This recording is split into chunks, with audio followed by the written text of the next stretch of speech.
Рекламная информационная программа «Новости банков Оренбурга». У микрофона Елена Костылева. Здравствуйте. Программу представляет интернет-портал банкиоренбурга.ру, сайт для тех, кто стремится быть в курсе последних событий в финансовой сфере. По сравнению с концом прошлого года ставки по валютам значительно снизились. Такая тенденция наблюдалась в течение всего 2015 года. Клиентам, ориентированным на сохранение средств и не готовым рисковать, эксперты компании БКС рекомендуют размещать средства во вклады. При этом для годовых вкладов в рублях можно рассчитывать на доходность 9-12%.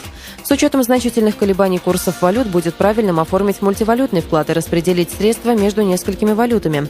Клиентам, ориентированным на высокий уровень доходности и допускающим определенный уровень риска, БКС рекомендует рассмотреть альтернативные финансовые инструменты. В частности, новый для российского рынка индивидуальный инвестиционный счет, позволяющий получать доходность выше, чем по банковскому вкладу, даже при вложениях в консервативные бумаги. Состоялось расширенное заседание правления Россельхозбанка с участием директоров региональных филиалов, на котором были подведены предварительные итоги работы банка в 2015 году и определены задачи деятельности на 2016. Несмотря на сложные макроэкономические условия, в текущем году Россельхозбанк демонстрирует рост всех основных направлений бизнеса с опережением среднерыночных показателей. Так, за 9 месяцев текущего года кредитный портфель банка увеличился на 14% против 4% по рынку. Объем выдачи новых кредитов на 25% при сокращении на 12% по банковской системе. Объем привлеченных средств возрос на 44%, тогда как в целом по рынку рост составил 14%. Министр сельского хозяйства России, председатель наблюдательного совета Россельхозбанка Александр Ткачев подчеркнул, что банк является основным кредитором АПК. Ежегодно увеличивается не только объем выданных банком кредитов, но и его доля на рынке сельскохозяйственного кредитования. В текущем году она достигла 60%. В прошлом году этот показатель составлял 44%. Об удобстве безналичных платежей за товары и услуги, о преимуществах для держателей карт Сбербанка участникам бонусной программы рассказали представители Поволжского банка в ходе пресс-тура, который состоялся в Тольятти. Участникам предложили оценить новинки отечественного и зарубежного автопрома и посчитать выгоду от покупки автомобиля по банковской карте.